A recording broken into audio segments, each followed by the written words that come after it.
Kalau kita konfirmasikan ke ajarannya Ki Hajar Dewantara, apalah kita berpengetahuan tinggi tapi moralitas kita rendah. Kan ini kan ironi gitu kan. Baik, selamat malam kawan-kawan bercerita. Kembali lagi di segmen bercerita, berbagi cerita di balik berita yang dihadirkan oleh beritabaru.co setiap hari Selasa dengan tema yang sangat menarik. Nah, pada kesempatan kali ini karena masih berada di suasana kemerdekaan, maka kita mengangkat tema seputar proklamasi dan literasi. Yang pada kesempatan malam ini kita akan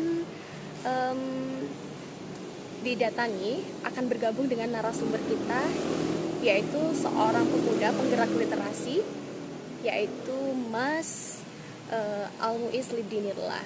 Oke. Sebelumnya saya undang teman-teman untuk mengajak kawan-kawan yang lain untuk bergabung di acara live IG kita, dan juga jangan lupa follow IG Berita Baruko dan juga ikuti kanal YouTube kami Berita Baruko, like, subscribe dan komen ya. Halo Mbak Nafisa. Halo. Iya, selamat malam Mas Muiz. Iya, malam Mbak. Baik.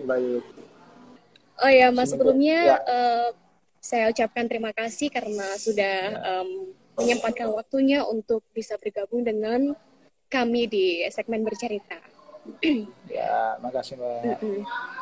Nah, malam ini Mas, karena masih di suasana kemerdekaan, jadi kita mengambil tema tentang proklamasi dan literasi gitu. Ya. Dan pas banget, iya, pas banget nih kita dapat narasumber Mas Muiz, seorang founder dari Gubuk Tulis dan juga penggerak literasi seperti itu. Nah.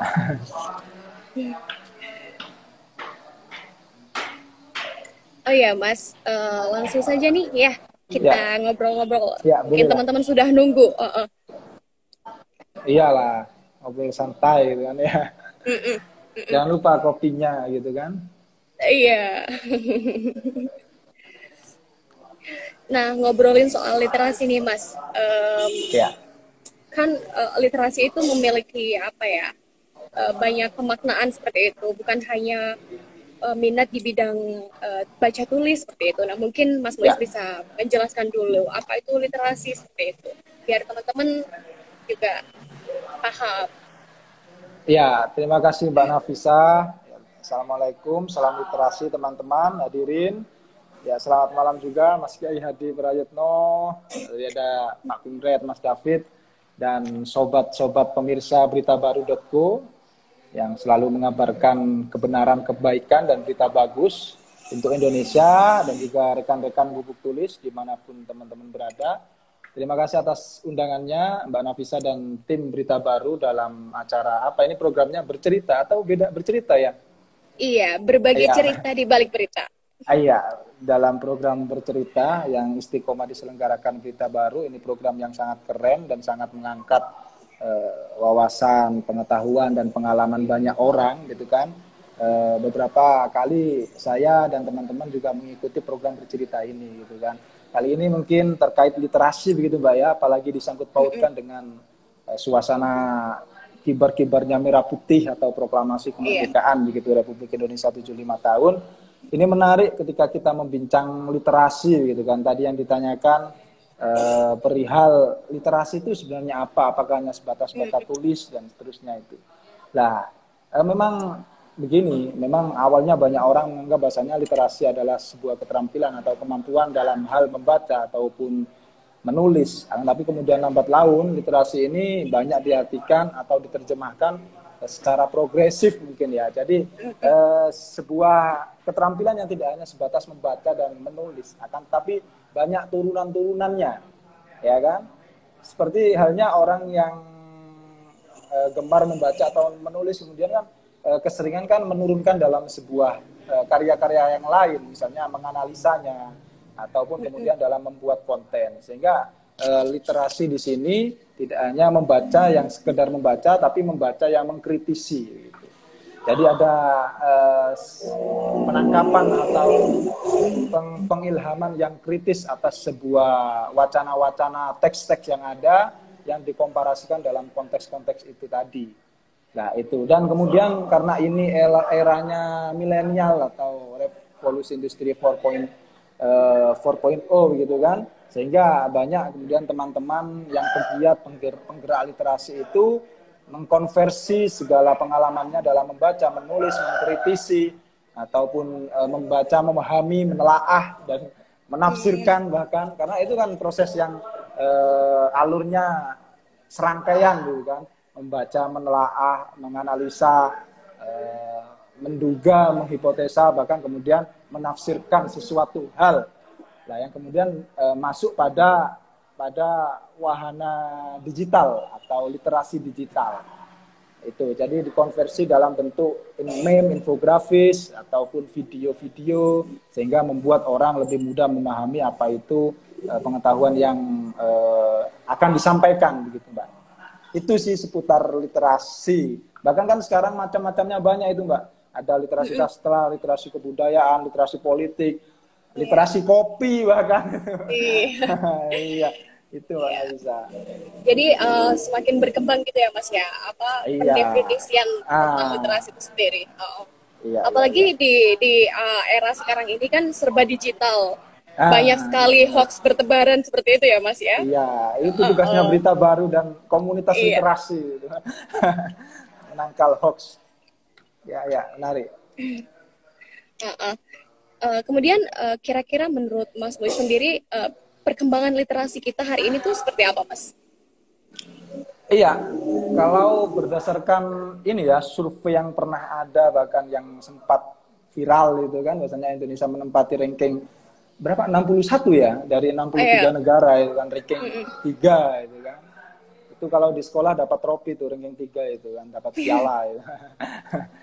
Karena Indonesia ini sering mendapat piala dalam hal yang kurang baik gitu. Tapi sebenarnya dilematis sih, karena kenapa dalam rank itu Malaysia yang sekarang dipimpin oleh rezim yang otoritarian gitu kan, seperti halnya Indonesia saat Orba, itu menempati posisi ke-30. Itu sempat ketika teman-teman Gubuk Tulis nyangkruk sama Pak Edi di Fapres, kemudian Iqbal Haji Daryono, itu menjadi pertanyaan besar. Kenapa Malaysia di ranking 30 gitu kan? Ya kan, padahal Malaysia sekarang dalam situasi yang otoritarian gitu kan, itu. Jadi kalau ngomongkan perkembangan literasi di Indonesia, kami rasa sudah mulai cukup baik begitu kan. Banyak penerbit-penerbit indie yang semakin bermunculan begitu kan. Banyak penulis baru, banyak komunitas-komunitas literasi di beberapa daerah, berbagai daerah sudah mulai tumbuh taman baca dan seterusnya gitu kan. Apalagi sekarang juga disokong dengan banyaknya akun-akun yang mengedukasi, entah itu yang seminimal-minimal mungkin kan via quote-quote itu kan, dan mungkin infografik dan seterusnya. Kami rasa ya sudah dalam, kalau digrafikkan itu ya sudah cukup bagus, grafiknya itu semakin meningkat begitulah gambarannya. Itu tapi kalau menurut Mas Boy sendiri, tadi kan menarik sekali berbicara tentang apa hasil riset atau indeks baca gitu ya Mas ya. Ya. Nah, menurut Mas Muiz, benar nggak sih kalau Indonesia itu memiliki minat baca yang rendah seperti itu? Iya, karena mungkin populasinya di Indonesia ini kan banyak gitu kan. Kalau mungkin di Malaysia dengan segelintir orang, dengan yang nggak ada di pelosok pedesaan, pinggiran, ya ini analisa kotor saya gitu kan. Indonesia itu jangankan di luar Jawa, di Jawa bagian misalnya daerah mana Bojonegoro yang pinggiran, yang hutan-hutan itu kan sulit. Saya Bojonegoro, Mas. Nah kebetulan banyak Bojonegoro kota atau yang pinggiran itu. Bojonegoro yang pinggiran sekali. Enggak, itu kan sulit mendapat akses bacaan, buku. Bahkan tidak hanya itu, infrastruktur digital atau internet itu kan juga sangat mendut begitu kan. Iya. Ya sehingga ya dari populasi Indonesia yang segitu banyaknya begitu kan. Kemudian kalau dibandingkan Malaysia yang segelintir penduduknya dan juga hanya pada lingkup metropolitan gitu kan, yang keramaian. Itu sih, jadi mungkin banyak banyak parameter dan banyak kalkulasi-kalkulasi yang lain begitu sih menurutku. Tapi ya karena mungkin akhir 10 tahun terakhir saya hidup di Malang, mungkin dalam aspek-aspek seperti itu, makanya saya merasa memiliki optimisme begitu kan. Tapi beberapa bulan lalu, mungkin selama pandemi, saya berada di Gresik, itu juga teman-teman muda, entah itu dari kalangan mahasiswa atau komunitas-komunitas, ada gairah-gairah yang muncul, meskipun pengetahuan mereka ya terkait penulis-penulis besar ya masih minim sih kami akui. Itu di Gresik daerah saya. Banyak orang yang nggak tahu, beberapa ya mungkin nggak banyak ya, mungkin bisa dikatakan 50% nggak tahu Pram, nggak tahu itu ya ada, itu di Gresik. Jawa Timur, belum Jawa Tengah, belum lagi luar Jawa gitu. Tapi ya dari infrastruktur teknologi mungkin bisa dikatakan lebih bagus. Tapi presentasinya biar Pak David dengan Oase Institute-nya itu yang meriset gitu ya.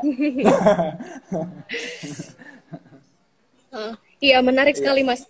Karena saya sendiri juga merasakan gimana saya mengenal tentang penulis-penulis atau baca tulis sendiri itu baru sekali, bukan nggak dari dulu gitu ya Mas ya. Berbeda dengan di kota-kota mungkin yang secara infrastruktur lebih memadai seperti itu.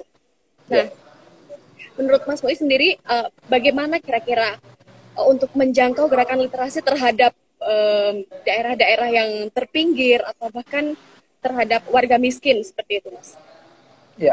Ya, ini solusinya mendekatkan buku kepada mereka, Mbak. Karena kita nggak bisa kemudian memaksakan mereka untuk ujuk-ujuk pinter gitu kan, ujuk-ujuk suka terhadap buku, nggak bisa, karena memang mau banyak dibutuhkan selain kehadiran negara ya, karena sebenarnya ini ngomongkan mencerdaskan generasi bangsa itu kan tugas negara gitu kan, sebagaimana yang termaktub dalam cita-cita kemerdekaan gitu kan, mencerdaskan generasi. Tapi ini ya kita abaikan, mungkin kita sampingkan dulu negara. Ini perlu banyak peran dari banyak elemen, entah itu organisasi, bahkan yang lebih bisa underground, grassroots, itu kami rasa ya komunitas-komunitas itu. Dan kami rasa banyak komunitas yang hadir kemudian mau langsung terjun ke masyarakat, membawa bukunya dengan ontel atau becak atau apa gitu kan, langsung turun ke masyarakat gitu kan. Nah itu dengan membawa entah itu buku anak, bisa jadi kalau beberapa yang kami lakukan itu ya dengan membawa buku gambar, buku mewarnai dan seterusnya, agar anak-anak itu terpantik dulu gitu kan. Itu sih ya, penting lah untuk mendekatkan buku itu kepada warga-warga yang berada di yang sulit ya.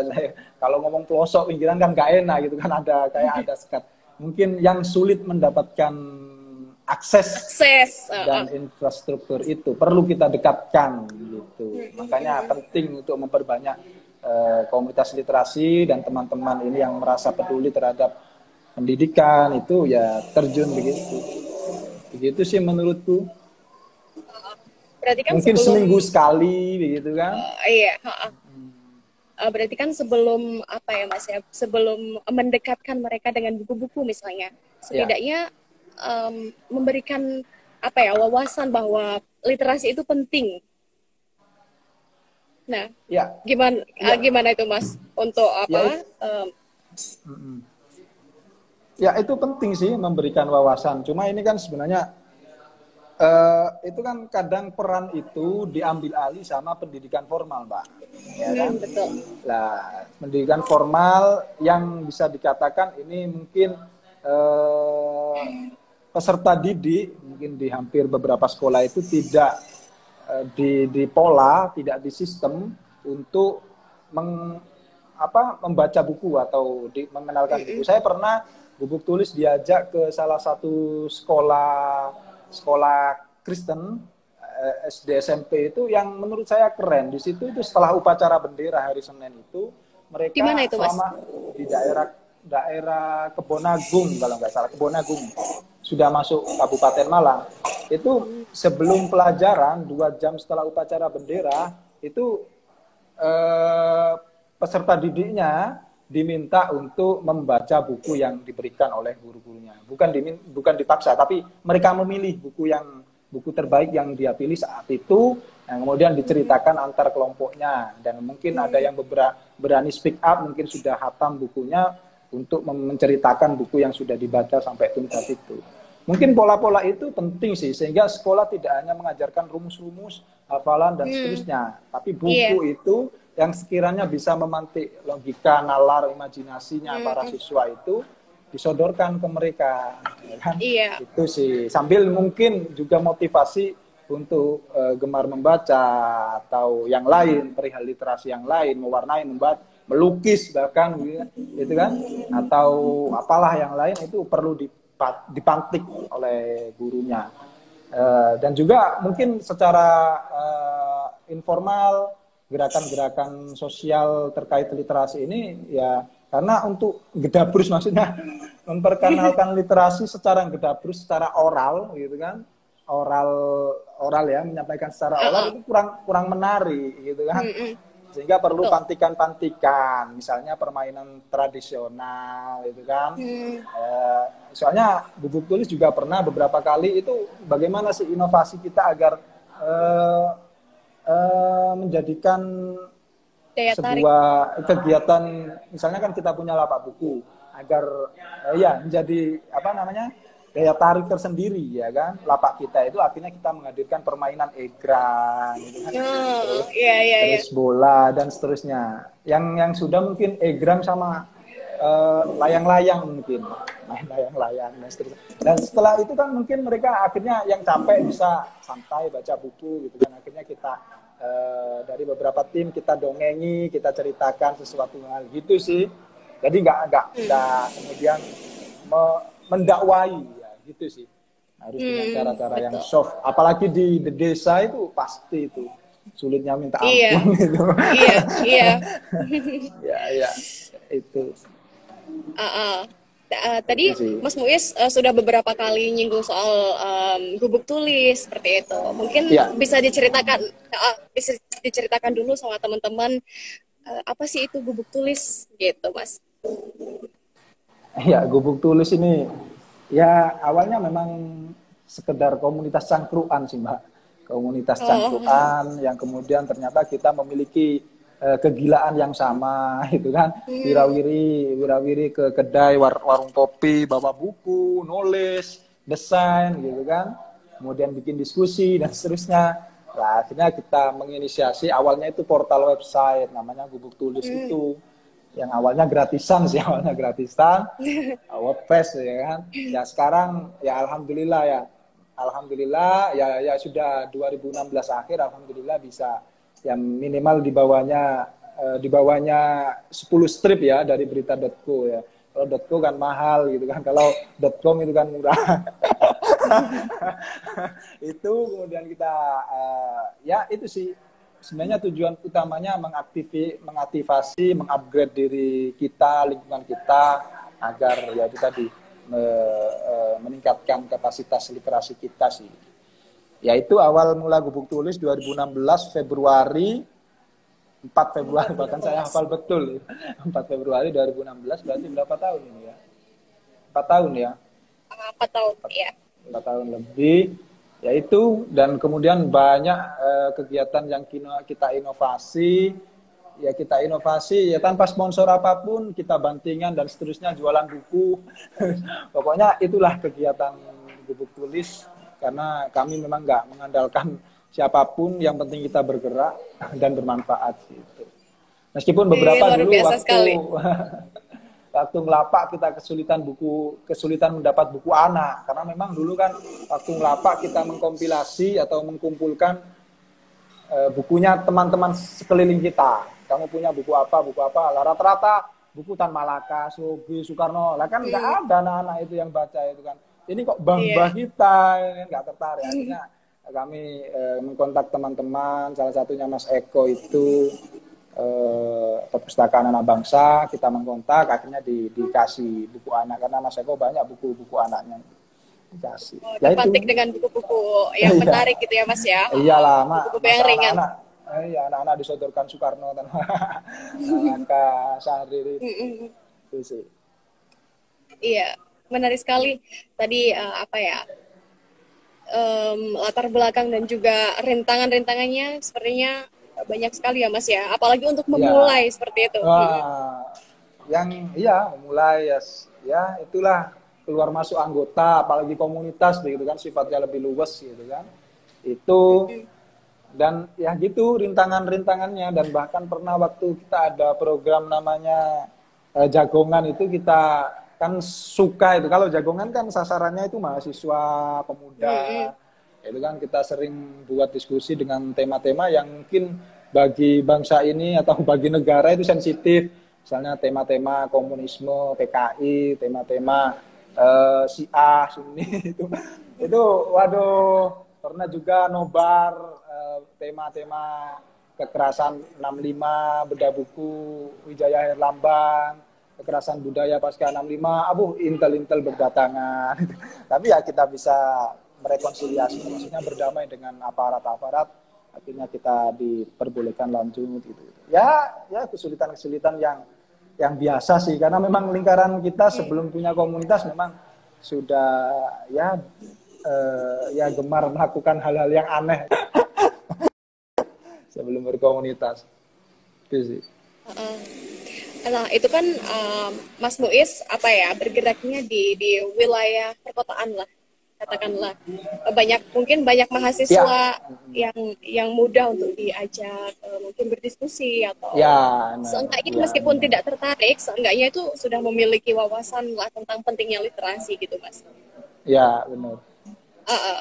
Ya, Nah, kira-kira nih kalau beberapa kalau di daerah-daerah yang katakanlah susah untuk em, apa ya memiliki pemahaman seperti itu atau susah untuk mengakses ya, wawasan tentang itu gimana Mas? ya sebenarnya memang awal-awal kita merintis di kota itu bisa dikatakan memang di kota pun jarang gitu, Mbak. Karena di kota ini kan Malang khususnya itu kan banyak taman baca, banyak taman-taman kota gitu kan. Ternyata siapa Abdul Aziz makin unyu, oh ngawur ya, makin tua, bro.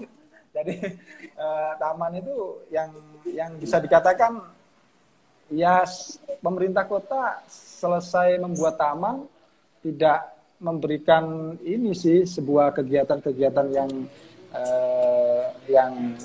tadi itu salah satunya meningkatkan literasi gitu kan. Akhirnya kita bergeraknya dari taman ke taman itu akhirnya kita banyak ini mungkin sebuah output ya yang kami rasa ini keberhasilan kita yang secara fenomenal itu kita ternyata bisa menggeret perpustakaan kota itu untuk setiap 1 minggu ngelapak buku di Taman Merjosari. Itu yang awalnya itu kita mulai. Itu mungkin keberhasilan kita. Dan beberapa kali kita juga geser ke Taman Dinoyo, keramik itu. Selama 3-4 kali ternyata juga bisa menggeret atau menggayat Karang Taruna di situ. Akhirnya dilanjutkan oleh Karang Taruna. Itu sih, kita bisa dikatakan ya kompor-kompor aja sih. Setelah itu kita pindah itu. Dan kalau kita kadang males bangun pagi orang-orangnya karena markasnya kan di Oase ini ya. Kebetulan saya di Oase juga ini. Ya, itu kalau males bangun pagi biasanya langsung lompat aja di Taman Merjosari itu. Gitu. Nah, dan beberapa kali kita memang menginisiasi tapi belum kesampaian. Kita pernah menginisiasi Mbak ini bareng Mbak Lintang. Mbak Lintang ini salah satu dari 72 ikon prestasi itu. Mbak Lintang kan akrab sama saya, dia orang Batu, ya kan? Dia punya mobil dan sudah menawarkan ke saya, kita mau jalankan awal tahun ini dan ternyata pandemi. Akhirnya itu rencananya kalau ada mobil kita mau melipir ke pinggiran-pinggiran kota dulu, gitu kan? Kalau sudah melipir di pinggiran kota, kita gitu. Itu Mbak Lintang semangat banget itu. Itu sih kita sudah ada rencana untuk mengakses beberapa daerah yang mungkin di pinggiran-pinggiran kota atau di daerah kabupaten gitu kan. Itu sih, Mbak. Sudah ada rencana belum kesampaian. Iya. Iya, Mbak Lintang itu ya, ilustrator buku anak ya, Mas ya? Ya, ya ilustrator Mm, itu. mm, mm. Eh, Iya, bisa itu diundang Berita Baru, itu asik orangnya juga. iya, iya. Nanti bisa dicatat sama Pak David. Siap. Oh ya, Mas, ini ada pertanyaan. Eh, Gimana? dari apakah gerakan literasi itu memiliki aliran-aliran atau mazhab-mazhab? Ini kayak anu ya, kayak agama jadi. Ya gimana ya? Ya itu terpola dengan sendirinya sih, bukan kemudian mengkotak-kotakkan ya. Itu bisa dikatakan itu terpola dengan sendirinya, ya kan? Misalnya komunitas literasi apa itu siap, dan tergantung subjek yang menjalankan atau penggeraknya. Nah, kalau beberapa dari teman-teman itu mungkin ya ini guyonannya teman-teman ya, ada yang beraliran genre-genre yang revolusioner progresif, ada genre yang biasa-biasa aja, ada genre yang mungkin menye-menye dan agak-agak muslimah perkotaan. Muslimah maksudnya apa? Agak ya genre-genre terelie lah ya, langsung aja. Ya itu terskema dengan sendirinya. Itu sih. Kalau madhab-madhab ya saya nggak tahu itu madhab. Itu lah. Itu kalau guyonannya yang lain, kalau jenis-jenisnya ada plat merah, ada plat kuning, ada plat hitam gitu kan.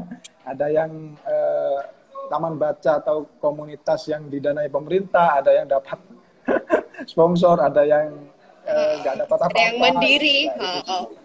Ya ada yang mandiri gitu kan. Tapi itu ya terlepas dari kita, yang penting semangat bersama aja sih. Iya. Kalau gubuk tulis sendiri kira-kira genrenya apa ya, Mas? Biasa-biasa aja. Ya, tapi kita akrab sama teman-teman, misalnya kayak Vespa Literasi itu yang Probolinggo itu di Lahat. Oh ya. Ya, itu yang sempat karena kebanyakan bawa buku Tan Malaka saat ngelapa itu kan diringkus aparat gitu kan. Ya kita dekat lah sama mereka. Dan karena kita ya teman-teman aktivis semua, jadi ya sebenarnya kita ya cenderungnya ke situ, tapi ya tingkahnya biasa-biasa saja, nggak ada yang luar biasa. Itu sih. Nah, ini Mas ada yang nanya juga. Di desaku sudah ada perpustakaan, Mas, namun minat baca yang sangat minim sekali. Solusinya untuk menumbuhkan minat baca anak-anak di desa bagaimana? Ya seperti yang tadi yang saya sampaikan, jadi tantangannya itu lebih besar ketika bangun literasi di desa gitu kan, apalagi tidak ada dukungan dari pemerintah desa, ya kan. Nah makanya ini menarik ini kalau teman-teman ada yang sharing, karena jujur saja kalau buku tulis bergeraknya mandiri dan bergeliat di perkotaan gitu kan, apalagi markasnya juga di kedai kopi yang di situ sebenarnya dikunjungi sama kalangan terdidik perkotaan alias mahasiswa gitu kan, sehingga secara akses infrastruktur dan sebagainya mapan gitu. Kalau di desa ya mungkin Mas Nindri, Mas apa Mbak ya Mas Mbak Nindri lah ya, itu bisa cerita juga terkait itu mungkin. Tapi ini gambaran saya ketika mendengar cerita dari beberapa orang, ada banyak sih penggerak-penggerak literasi di Malang Raya gitu yang kami kenal, memang harus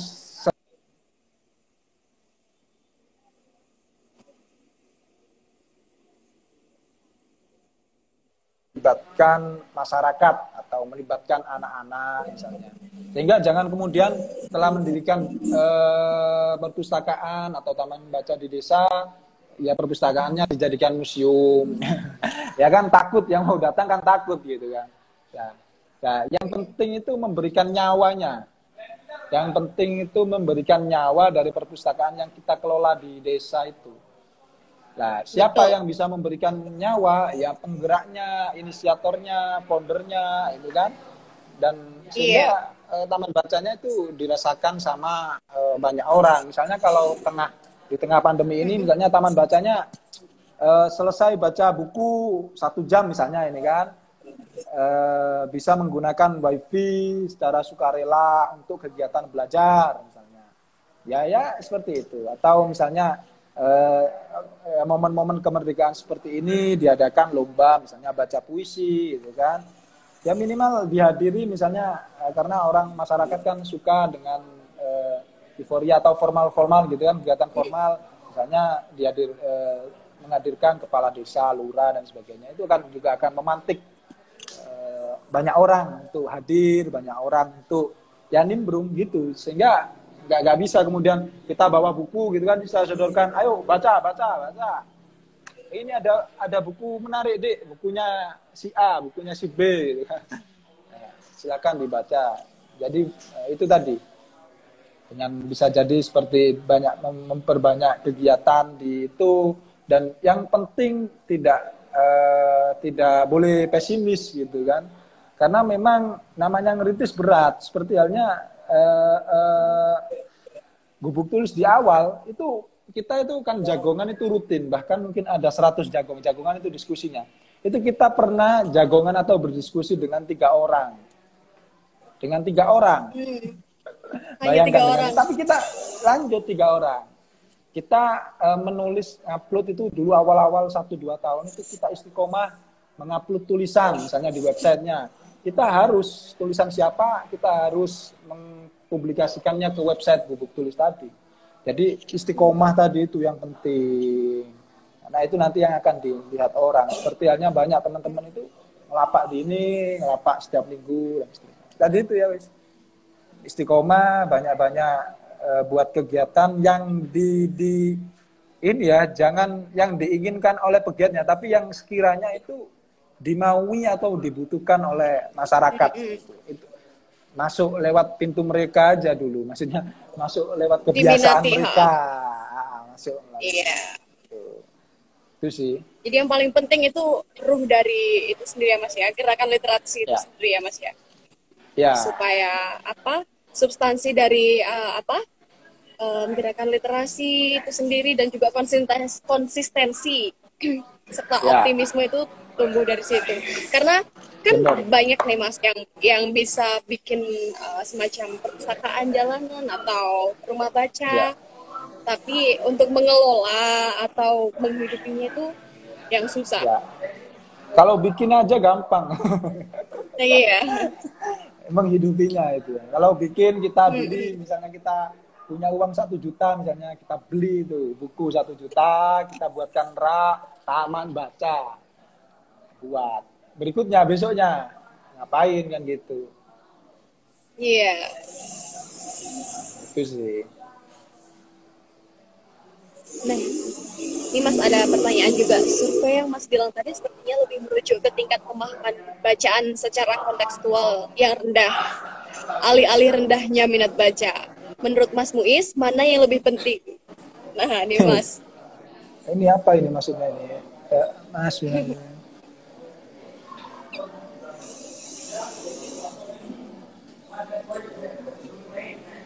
oh, menumbuhkan minat ini loh, ada terusannya. Menumbuhkan minat baca atau meneruskan problem di survei itu. Oh, survei yang itu ya, terkait ranking tingkat minat baca di Indonesia, minat baca itu. Ya menumbuhkan lah, menumbuhkan. Ngapain kita mengikuti atau terlalu terprovokasi dengan grafik-grafik. Ya mungkin kalau sederhananya ya mungkin hasil survei yang tadi itu Indonesia Ranking 61 itu bisa dijadikan motivasi bersama lah, bahasanya memang di Indonesia ini minat bacanya kurang, ya bukan rendah ya, kurang gitu kan. Kalau rendah sama kurang gitu. Secara diksi kurang, sehingga penting untuk banyak orang secara sadar menggerakkan secara bersama-sama, kolaboratif perihal minat baca itu tadi, bisa melalui taman baca, bisa melalui ya banyak hal sih, banyak hal. Sehingga kalau disuruh milih ya menumbuhkan minat baca, ya kan, menumbuhkan minat baca. Kalau meneruskan problem di survei, ya itu tadi, karena rendah sama kurang ya beda ya, jadi ya kita harus itu aja ya mengobati, bisa dikatakan mengobati luka-luka kecil itulah, mengobati luka-luka. Ya. Iya. Kemudian Loh, kaitannya bukan. apa? Oke, itu nanti kalau kita masih kita Oke. ngobrolin soal kaitannya literasi dengan refleksi kemerdekaan nih, Mas. Nah, kita kan udah 75 tahun merdeka nih. Nah, dan bagaimana gerakan literasi kita hari ini? Apakah sudah cukup baik kira-kira? Ya, Halo? halo.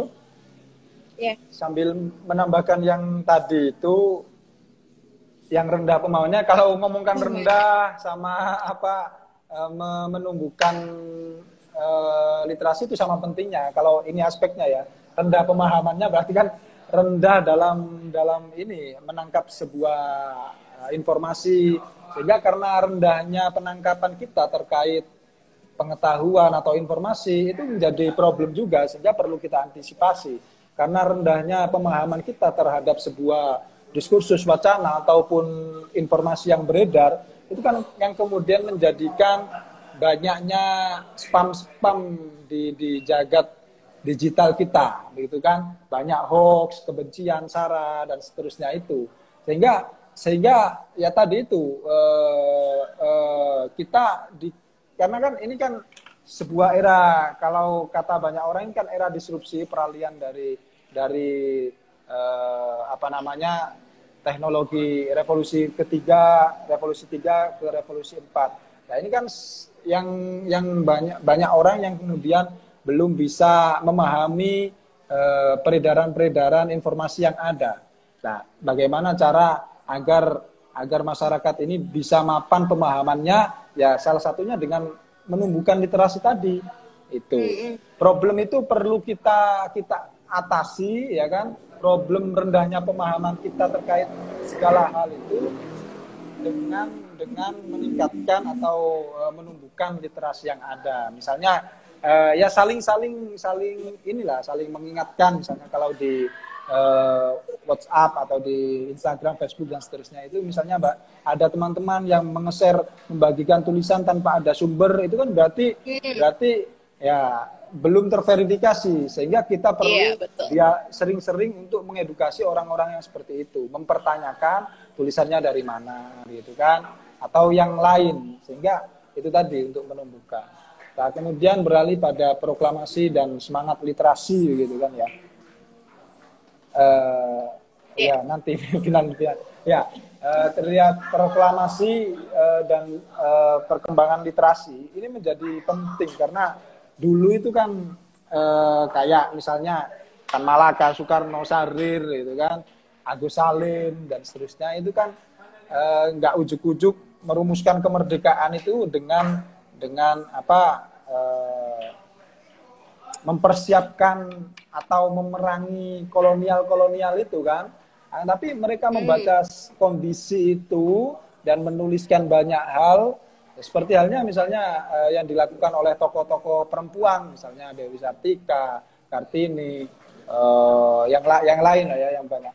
Nah, itu kan menumbuhkan atau mengantarkan pintu kemerdekaan Indonesia yang dijargoni sama Pak Karno sama Hatta, itu kan melalui yang dilakukan itu tadi. Yang ngerintis itu kan orang-orang itu, Sartika, Dewi Sartika, Kartini, kemudian Rohana Kudus, siapa lagi, dan seterusnya, Hatta, Sarir, Malaka, Agus Salim, itu kan dengan membuat ya taman baca, membuat gubuk, membuat pesantren misalnya, dengan mengedukasi orang-orang yang dikatakan pribumi itu tadi, sehingga mereka tidak termakan dengan pendidikan kolonial, akan tetapi ada pendidikan yang bernilai revolusioner dari tokoh-tokoh bangsa itu.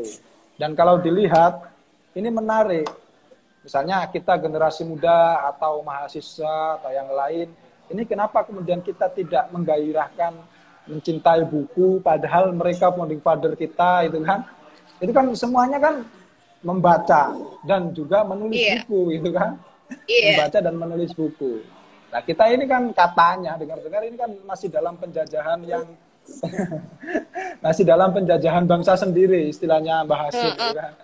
Karena nantinya itu akan lebih kejam itu ya penjajahan yang dilakukan oleh bangsa sendiri. Melawan, Dijajah melawan bangsa oleh kita sendiri. kolonial. Ya, nah, Iya. terbukti kan yang memproduksi hoax, yang memproduksi apa itu kan ya orang-orang ya bangsa sendiri untuk menipu bangsa yang lain, ya kan, melontarkan fitnah, melontarkan apa, ya, gitu.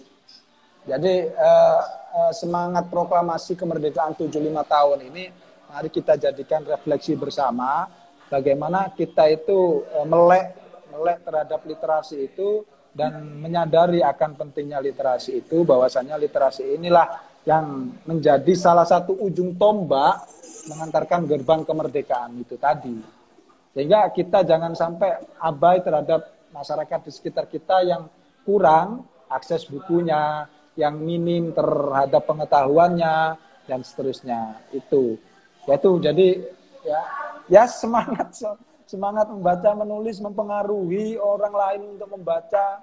Itu bagian dari wujud apinya Bung Karno dan apinya Bung Hatta itu ya membaca, menulis. Api-apinya itu. Iya.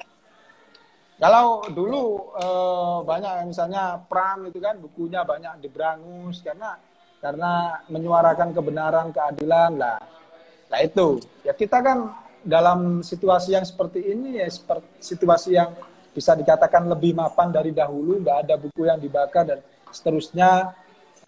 Lah ya marilah kita mengekspresikan nalar kritis kita dalam sebuah wadah-wadah literasi tadi itu, entah itu tulisan, video, blog, ataupun infografis dan lainnya. Itu sih, Mbak. Yeah. Pada intinya literasi itu tidak hanya mencakup tentang baca tulis aja ya Mas ya, tapi bagaimana kita menyerap pemahaman dengan baik, kemudian menyampaikan sebuah informasi dengan baik, dan juga mentransformasikannya, gitu ya Mas ya? Ya.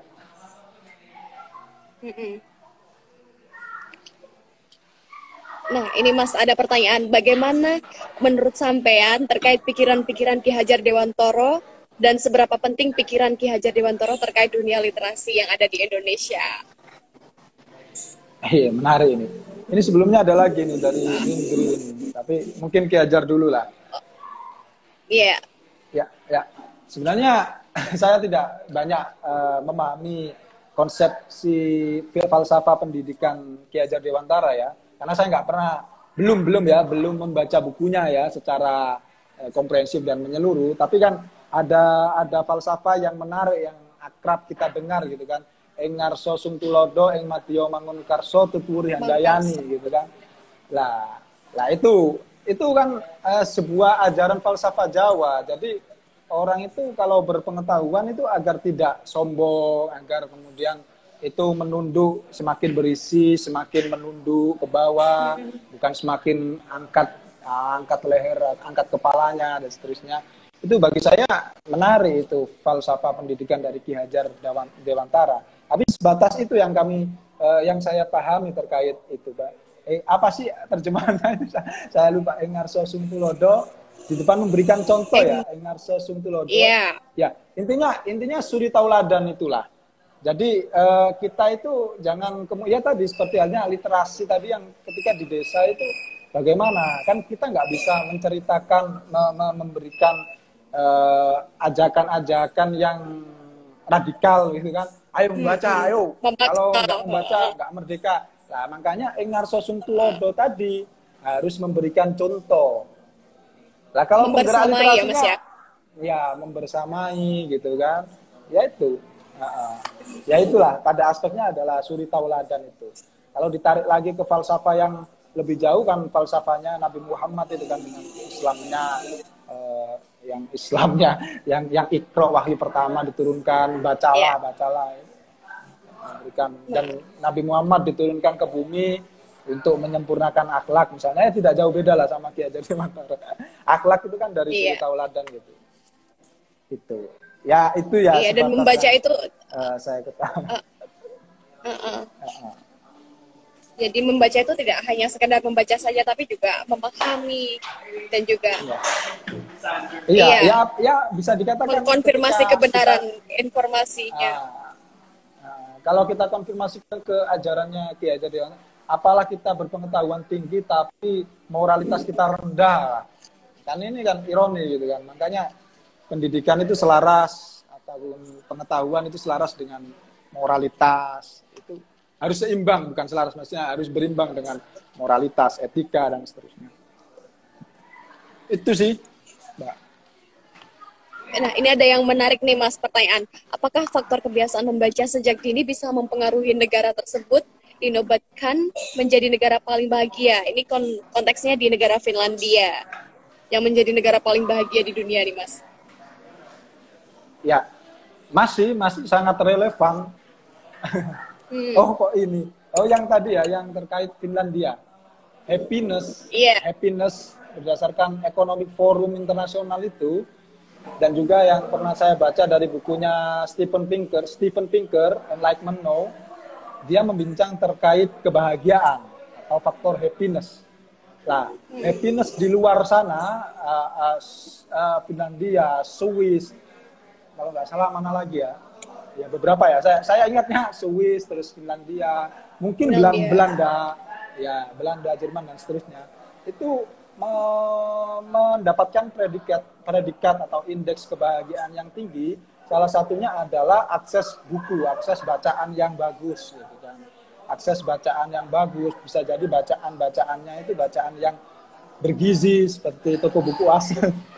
Nah, itu kan yang kritis, bisa jadi yang membahagiakan, yang menggembirakan dan seterusnya.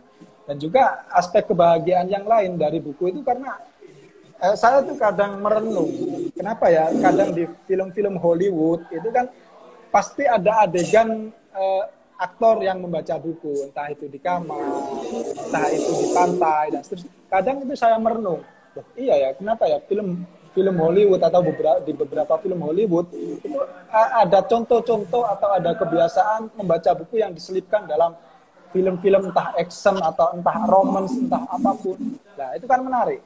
Jadi mereka itu menganggap bahasanya bersama buku atau dengan buku itu mereka mendapatkan kepuasan, dan dari kepuasan itu mereka pastinya akan mendapat kebahagiaan. Itu sih, jadi buku-buku tadi itu menjadi salah satu faktor untuk meningkatkan kebahagiaan seseorang di luar sana. Dan juga selain itu, happiness itu parameternya adalah keterbukaan informasi. Kemudian salah satunya adalah keadilan gender.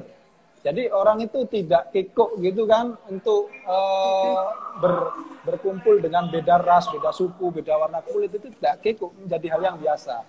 Dan salah satu faktor happiness yang lain adalah kebiasaan untuk hidup yang membersamai alam atau bersama dengan lingkungan, gitu kan. Hidupnya santai ya, kayak akhir-akhir ini pada gowes itu di sana gitu. Gowes kemana-mana, gowes, kita enggak beli makan 200 meter naik sepeda motor gitu kan, ke mall gitu bawa mobil sendirian, bawa dari situ. Jadi aspek kebahagiaannya itu mereka keren sekali ya, meskipun di Economic Forum itu menjelaskan detail lah aspek-aspek. Salah satunya tadi itu perhatian kita terhadap environment atau lingkungan, sehingga negara mana yang misalnya ramah terhadap pendatang, maksudnya di tempat pariwisata itu kan ramah terhadap pendatang asing yang nggak dikenal, bagaimana pengelolaan pariwisatanya seramah, itu banyak sekali itu. Tapi buku itu menjadi salah satu indeks kebahagiaan sih. Tapi yang lain yang lebih konkret tadi ada keadilan gender, demokrasi gitu kan. Dan tadi itu yang lingkungan. Jadi jalan itu nggak semrawut kayak di Jogja mungkin ya, atau di Jakarta gitu kan. Jalannya ya ditata benar-benar gitu. Itu sih. Iya. Karena dia mempengaruhi bagaimana standar kebahagiaan itu sendiri juga ya Mas ya. Membaca. Iya dong. Baca. Ya kan bisa dikomparasikan dengan orang misalnya mau mendapat kebahagiaan dengan membaca, dengan menikmati kopi, gitu kan bisa. Jadi Iya, iya. kegiatan mereka di sana itu kayaknya relaksasi yang dapat honor gitu loh modelnya itu.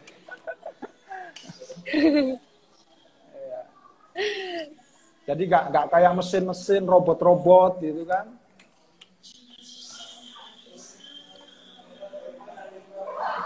Iya. Halo? Halo, halo, halo. Iya, jadi literasi itu sangat penting ya Mas ya untuk mewujudkan cita-cita kemerdekaan yang sudah digagas dari dulu ya Mas ya. Penting sekali. Iya dong, penting sekali. Bahkan kata Mas Muis tadi menjadi ujung tombak seperti itu. Iya, iya. Jadi ujung tombak, misalnya bukunya Tan Malaka itu kan menjadi buku-buku yang terselubung untuk menanamkan ideologi-ideologi yang revolusioner ya. Itu.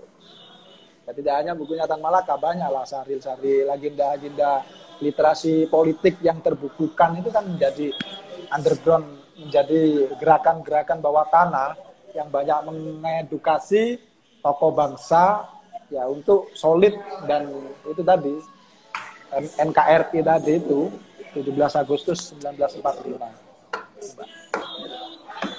Ya.